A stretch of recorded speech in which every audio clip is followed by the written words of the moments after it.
Welcome to the greatness. Sony has announced that PlayStation is going digital only. No more physical copies. They made fun of Microsoft for trying the same thing. Let me refresh your memory.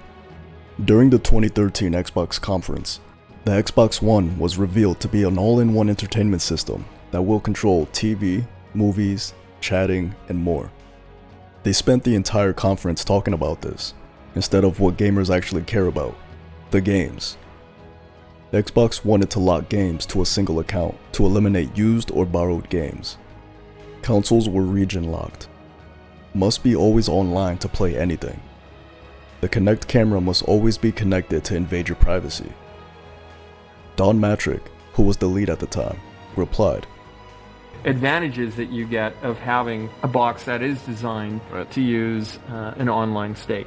So that, to me, is a future-proof choice, and I think people could have arguably gone the other way if we didn't do it, and fortunately we have a product for people who aren't able to get some form of connectivity. It's called Xbox 360. Right. So stick with 360, that's your message if you don't, like it? If you have zero access to the internet, that is an offline device. They were completely disconnected from the gaming community and thought they can get away with these one-sided policies.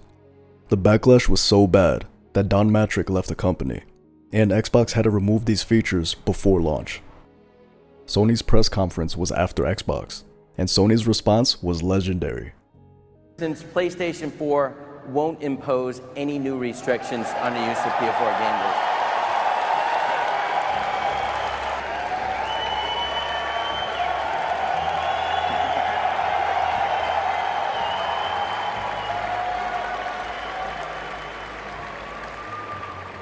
Guess that's a good thing.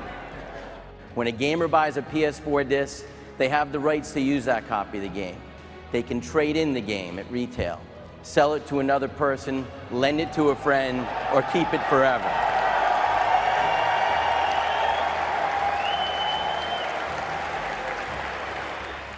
PlayStation 4 disc-based games don't need to be connected online to play. If you enjoy playing single-player games offline, PS4 won't require you to check in online periodically.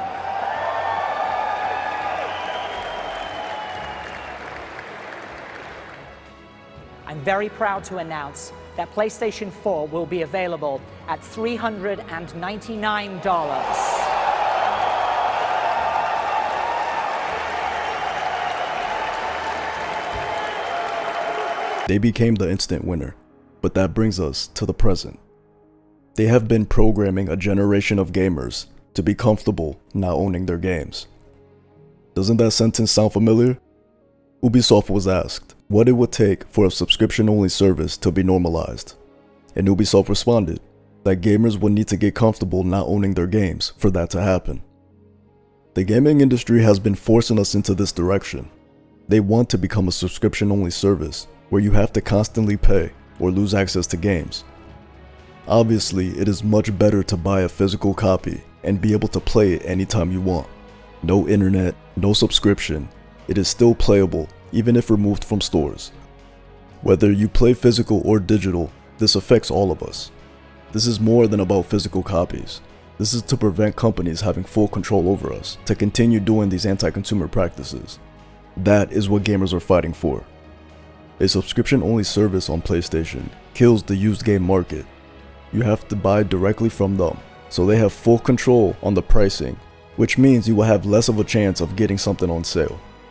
And since everything is digital, they can remove it anytime they want. They just did that recently, removed over 500 movies from their library, and are closing the PS3 and Vita store. How much more evidence do you need? If gamers 13 years ago understood why this is bad, so can you. Companies have been taking things from you to see how much they can get away with. If you allow them to treat you like trash, they will continue. Skins used to be earned through achievements like beating hard mode. Now there is less of that, and skins became $20. 3 skins equal a full game. Season passes and skins became the source of income for free-to-play games. Then companies got greedy and added free-to-play mechanics to pay-to-play games. PlayStation Online multiplayer used to be free, but since they realized people were dumb enough to pay Microsoft for online multiplayer, they decided to do the same thing.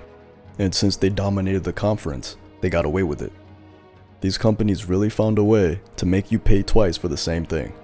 You're already paying for internet. Games had to sell as complete as possible on release. Now many games release unfinished and make us pay full price to become beta testers. Some games even have you pay more to play earlier than other people, which means they intentionally restricted access because of greed. These companies can also restrict access to your games. Again, whether you prefer physical or digital, prefer console or PC, gamers will stand united against companies that are trying to force a subscription-only industry. That is what this fight is about. To everyone in my community, thanks for being intelligent and realizing these anti-consumer practices. We will not tolerate this treatment. So keep speaking up about this. Share the information, share this video, spread it through social media. Gamers 13 years ago prevented this from happening, and we will continue the fight. Thank you for watching, thank you for subscribing, and until next time, peace.